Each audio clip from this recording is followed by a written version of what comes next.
Oi, gente, eu vou apresentar um pouquinho sobre a ureia. Bom, a sua fórmula molecular é H22CO.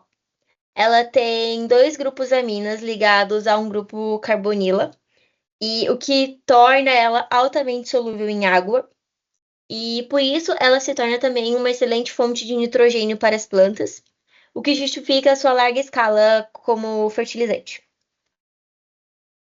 Bom, em relação ao nitrogênio, ela contém 46% de nitrogênio, o que torna uma das fontes mais concentradas desse nitrogênio para a planta.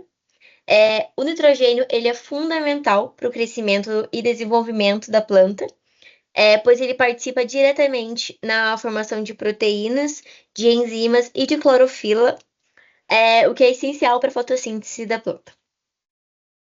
Bom, a ureia ela pode ser comercializada de duas fórmulas, granulada e perolada. A única diferença entre eles ali é realmente o diâmetro médio, que da perolada é um pouquinho menor e da granulada gira em torno de 2 a 4 milímetros. E atualmente o que é mais produzido é a granulada. Bom, em relação ao fluxograma de produção da ureia, ele tem as seguintes fases: síntese, recuperação, concentração e granulação ou perolação, dependendo do caso. Bom, para a gente começar o processo, vai entrar amônia e dióxido de carbono. Eles vão ser alimentados diretamente para a seção de síntese. E em primeira reação, vai se criar a formação de carbomato de amônia. E a segunda reação é a desidratação de carbomato, formando ureia e água. O carbomato que não se transforma em ureia, ele vai ser feito um reciclo e vai ser reutilizado no processo, então ele vai retornar para o reator. A solução contendo carbamato não reagido e ureia passa para uma série de torres de decomposição em diferentes pressões. E a solução de ureia vai sair mais ou menos dessa etapa com 70% de concentração. E depois dessa fase de recuperação, a gente vai ter a etapa de concentração, que é utilizada a concentração a vácuo, que a ureia vai sair com 96% de concentração. E os vapores não concentrados em um sistema são condensados em um sistema de recuperação. E por fim, a ureia ela é enviada para a unidade de granulação, que é essa torre de Peer, para se obter os grânulos sólidos. Bom, os mecanismos de absorção pela planta. A ureia ela vai ser aplicada no solo, ela é hidrolisada por uma enzima chamada urease. Então, essa aqui é a reação da urease, ela vai formar amônia e gás carbônico. Essa amônia misturada com a água, ela vai virar o amônio. E esse amônio que vai ser absorvido pelas raízes das plantas. E então, parte desse amônio ele pode ser convertido em nitrato por meio da nitrificação.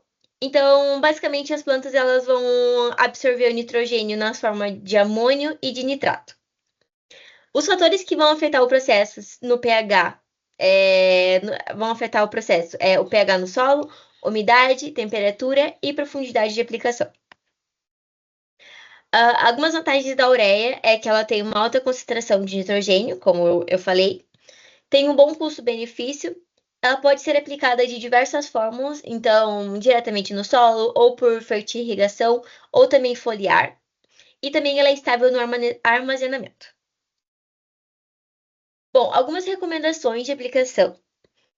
Evitar dias quentes e secos, porque pode ter risco de volatilização. Aplicar em solos úmidos ou incorporar no solo.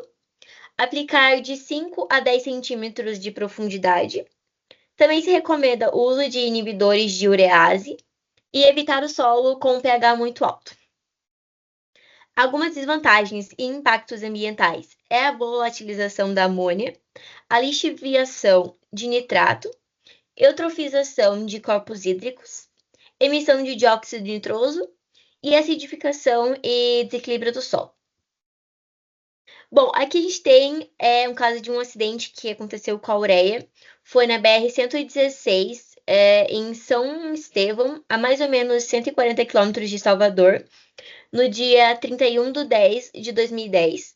Um caminhão carregado com 3 toneladas de ureia saiu da pista e caiu sobre a ponte. Bom, a ureia ela vai afetar negativamente as características da água, como, por exemplo, a eutrofização, que é a liberação de nitrogênio. Então, isso vai nutrir excessivamente as plantas e as algas do rio. Que mais? A gente tem também a toxicidade por amônia, que com o pH elevado e a temperatura alta, o nitrogênio da ureia vai virar amônia livre. E isso vai ser tóxico para os peixes.